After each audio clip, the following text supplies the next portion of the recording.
219 Teachings of Ekajaṭī. Teachings of Ekajaṭī. The perfection of the greatness of the names of this yana. The perfection of the greatness of the names of this yana is as follows. On yet another occasion, when I had a vision of the Lady of Absolute Space, Ekajaṭī, I asked, O Soul Grandmother of Samsara and Nirvana, what is the name of this yana that is displayed in the secret space of the Lady of Absolute Space, the great emptiness of Samsara and Nirvana? She replied, O Mother's little boy, I have fully granted you the enlightened view lineage of the Buddhas, which is like providing you with a body. I have reared you, as though suckling you with mother's milk, with the symbolic lineage of the Vidyadharas. I have fostered your wisdom by providing you with the heartfelt advice of the oral lineage of ordinary individuals. Revealing this to all those fortunate disciples who are connected to it by way of the karma and prayers is meaningful. My name is given to the King of all yanas. All sounds express my name. The essential secret, this perfected display as the unsurpassed space of the Mother Dakini, has numerous synonyms, but I say they're included in 7 names. On yet another occasion, when I had a vision of the Lady of Absolute Space, Ekajaṭī, I asked, O Soul Grandmother of Samsara and Nirvana, what is the name of this yana that is displayed in the secret space of the Lady of Absolute Space, the great emptiness of Samsara and Nirvana? She replied, O Mother's little boy, the marvelous, sovereign viewer is directly seeing within yourself the pristine awareness that is present in the ground of being, not leaving it as an assumption. It is of the great nature of the absolute space of the 4 kayas and the 5 facets of primordial consciousness, which is of one taste in the absolute space of the one ultimate reality, the lineage of the enlightened view from the Dharmakaya Samantabhadra to your root guru. This is the meaning of the renowned lineage of the enlightened view of the Buddhas, so it is synonymous with identifying, or perfecting, pristine awareness, in a physical way. The symbolic lineage of the Vidyadharas is the understanding by way of the signs and symbols of the Dakinas of the 3 places, who do not rely on the conditions of practice or training, and the understanding by way of symbolic communication from the assemblies of Vidyadhara gurus.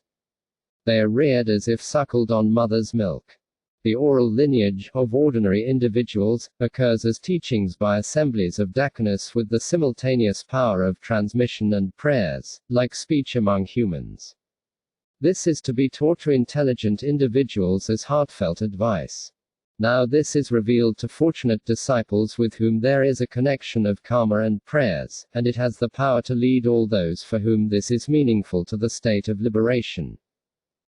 Thus, the King of all yanas, which synthesizes the lineages having these 3 characteristics, is an inconceivable synonym for my name. All sounds express me, all names refer to my name, and all forms are appearances of my primordial consciousness. In short, the outer physical world and its sentient inhabitants consisting of the 5 elements, earth, water, fire, air, and space, the inner aggregates and elements, and all the secret assemblies of objects are none other than my nature.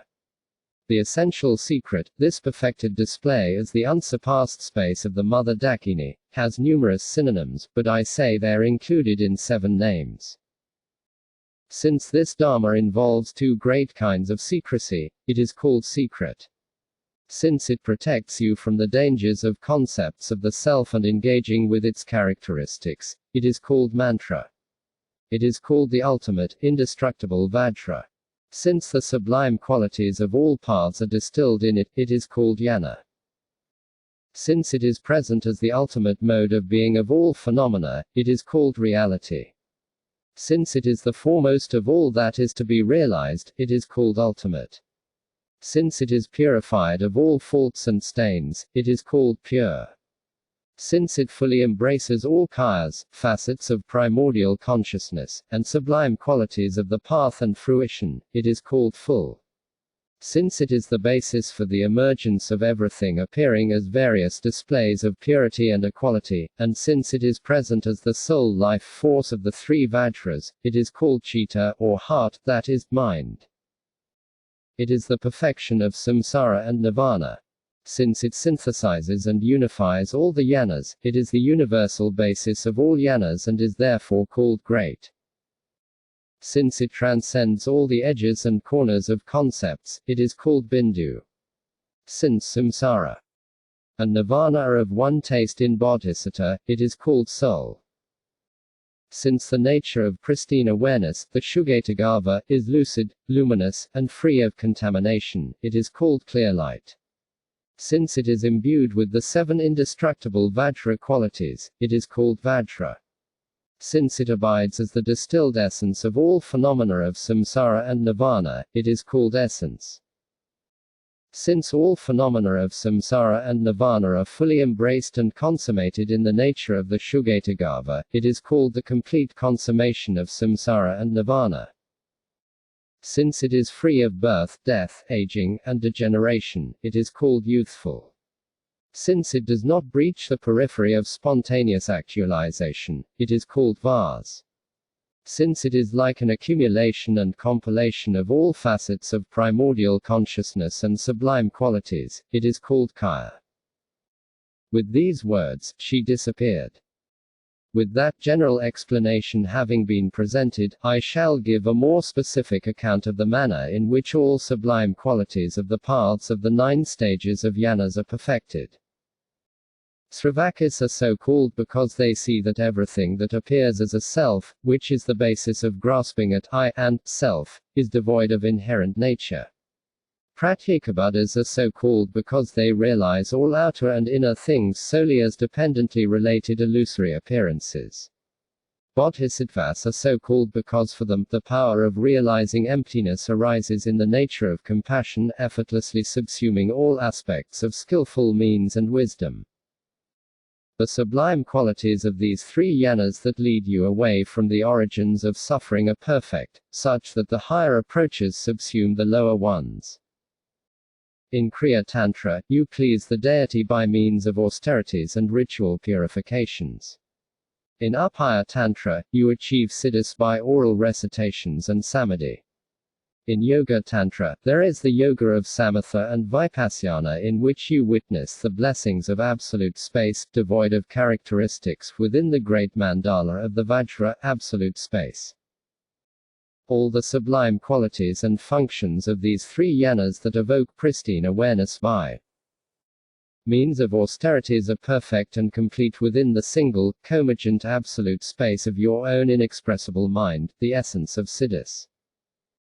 All the qualities of the Father Tantra, Mahayoga, are pure from the very beginning in the Supreme Dharmakaya, ultimate reality endowed with 7 attributes, or the indivisibility of the 2 higher levels of truth. In orally transmitted Anu-yoga, the son of the union of primordial being and the mandala of spontaneously actualized primordial consciousness is great bliss, in which appearing phenomena are perfected in great purity and equality in the mandala of bodhisattva.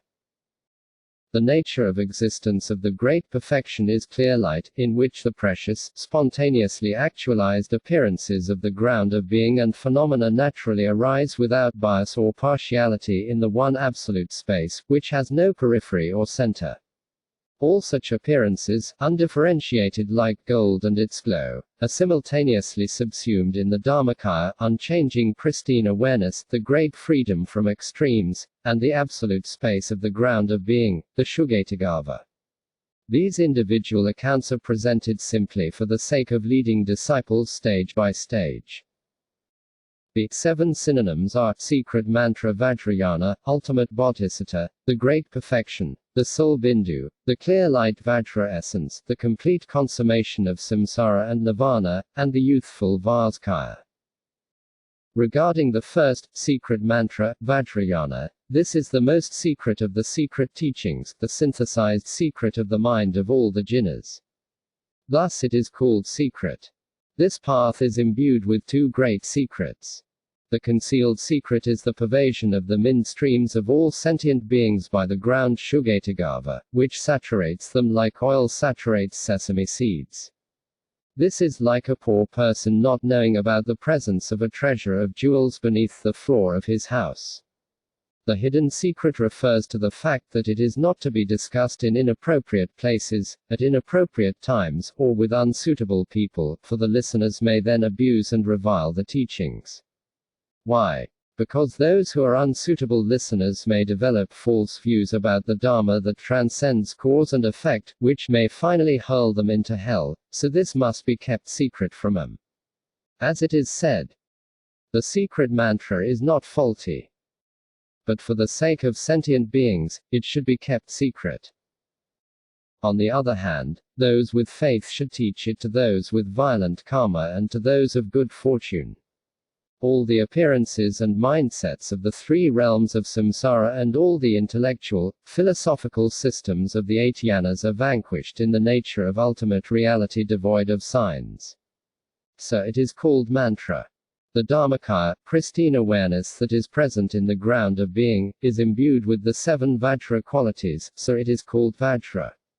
When sentient beings are deluded, it is not degraded by vices, obscurations, or suffering, and when Buddhas become enlightened, it is not improved or altered by all the facets of primordial consciousness and sublime qualities of the path. It holds all good and evil, so it is called yana. Second, regarding ultimate bodhisattva, all authentic realities are included in bodhisattva, so it is called reality. Just as the source of all rivers and streams is determined to be the ocean, the source of all dharmas is determined to be bodhisattva, so it is called ultimate. It is free of all faults and stains, so it is called pure. Since it fully embraces all kayas, facets of primordial consciousness, and sublime qualities, it is called full. Both samsara and nirvana are equally displayed in the Dharmakaya, the absolute space that is present in the ground of being, so it is the great, inconceivable mind and is thus called the ultimate nature of the mind. Third, regarding the great perfection, all the phenomena of samsara and nirvana are perfect in the ground of being itself, so it is called perfection. How are the 9 yanas perfected in the originally pure ground of being, the great perfection? All phenomena of the ground, path, and fruition are perfect in the one spontaneously actualized great perfection. Thus, due to subtle self-grasping suppressing the appearances of the ground, the great appearances of the 5 spontaneously actualized lights, kayas, and facets of primordial consciousness subside into the inner glow. Their outer radiance is perfected as the appearances of the 3 realms, with their apparitional impurities, and the appearances and mindsets of samsara. The minds of sentient beings are empty and luminous by nature, and the empty and luminous Dharmakaya, pristine awareness that is present in the ground, is devoid of grasping. The extreme of nihilism results from freedom from reification of the mode of existence of the ground, great emptiness that is devoid of the 8 extremes. The extreme of permanence results from the unimpeded radiance of the spontaneously actualized nature of reality. So the extremist views of seeking the path are perfected. As for the 9 yanas of the path, there are the outer yana of philosophical analysis, the inner yana of the secret mantra, and the unsurpassed fruition, and by dividing each of these into 3, there are 9. Associated with the first are the Sravakis, Pratyekabuddhas, and Bodhisattvas. Regarding the 2 kinds of identitylessness, the Sravakis realize that an individual does not exist from his own side, and given their view of phenomena as being autonomously existent, they assert only the identitylessness of persons. With the great perfection, you realize the 2 kinds of identitylessness, of persons and of phenomena, as not truly existent. The Pratyekabuddhas view things as unreal simply by way of seeing all phenomena as the 12 links of dependent origination in forward and reverse order. With the great perfection, you view all dependently related phenomena as primordially empty of inherent nature. Among bodhisattvas there are Cittamatrans and Madhyamikas. Cittamatrans assert that all appearances are the mind, while Madhyamikas assert the unity of the 2 truths. According to the great perfection, appearances are not the mind, nor are they other than the mind. The great Madhyamaka of empty awareness is the realization of the indivisibility of the 2 truths. Secondly, among the inner tantras, the Kriya Tantra primarily emphasizes bathing and cleanliness, and it asserts that fruition is achieved by means of accomplishing bountiful causes. The great perfection purifies causes and conditions, so results are perfected naturally. Although its view is regarded as Yoga Tantra in terms of conduct, the Upaya Tantra primarily teaches in accordance with the Kriya Tantra. With the great perfection, you fully comprehend the non-duality of the view and conduct. The Yoga Tantra primarily emphasizes the view and teaches only a little about conduct. The great perfection asserts that you should dwell in the view continually and naturally. Third, regarding the unsurpassed secret tantras, with Mahayoga you actualize appearances, sounds, and awareness as the three mandalas, and indivisibly unite the Samayasattva's and Jnanasattva's. With the great perfection, you realize the indivisibility of the deities and primordial consciousness. The Anuyoga asserts that you actualize the channels, bindus, and vital energies as the three kayas. The great perfection asserts the indivisibility of absolute space and primordial consciousness. Within Atta Yoga, the outer mind division takes the aspects of the mind as the path, the inner expanse division is said to indivisibly unify absolute space and pristine awareness, and the secret pith instruction division nakedly determines originally pure, unobstructed, empty awareness. This secret pith instruction division is the source of all paths, so it is the general Atta Yoga. It is also so called because it is the foremost of all the yanas, for it simultaneously perfects all grounds and paths. It synthesizes all yanas and accomplishes them as one point. It is the great unification of them in one essence, so it is called the supreme yana of the great perfection. Fourth, regarding the soul bindu, the nature of existence and mode of being of the Dharmakaya, pristine awareness that is present in the ground, which cannot be penetrated by the intellect or analyzed by mentation, and which is beyond articulation, is the bindu that totally encompasses all boundaries. It is called the bindu that transcends the edges and corners of the intellect, mentation, and concepts, for the great bindu has no edges or corners. Although there are many explanations of the specific aspects of samsara and nirvana, in reality they are of one taste in the great, original, primordial ground. For this reason it is called soul. Fifth, regarding the clear light Vajra essence, the nature of the mind is primordial clear light, the lucid luminosity that manifests as appearances during the waking state, the dream state, the intermediate period, and so on. Identifying this for yourself is decisively fathoming samsara and nirvana as displays of clear light, so it is called clear light. Because it is imbued with the 7 indestructible Vajra qualities and the 4 Vajra pledges, it is called the ultimate, indestructible Vajra. Because it synthesizes the essence of all phenomena of samsara and nirvana, just as gold is the essence of earth, it is called essence. Sixth, regarding the complete consummation of samsara and nirvana, the impure 3 realms revolve in a stream of ignorance, karma, and mental afflictions, so it is called samsara, and because it transcends suffering, karma, mental afflictions, and habitual propensities, it is called nirvana. Because it completely encompasses all phenomena included in samsara and nirvana in the expanse of the one pristine awareness, it is called complete. Because it completely perfects samsara and nirvana, the 3 paths, and causality in the expanse of the Dharmakaya, the Shugatagava, the ground pristine awareness, the great freedom from limitations, it is called consummation. Seventh, regarding the youthful Vaskaya, because it does not fall to the extreme of any aspect of birth, death, aging, or degeneration, and is free of them, it is called youthful. Because all phenomena of samsara and nirvana, without breaching the outer periphery of displays of spontaneous actualization, are the great inner luminosity, it is called avas. Just as all the reflections of planets and stars do not exist apart from the expanse of the ocean, all physical worlds and the sentient inhabitants do not exist apart from the expanse of space. Thus it is called vas. because it is like an accumulation and compilation of all the sublime qualities of the kayas, facets of primordial consciousness, path, and fruition. It is called a kaya.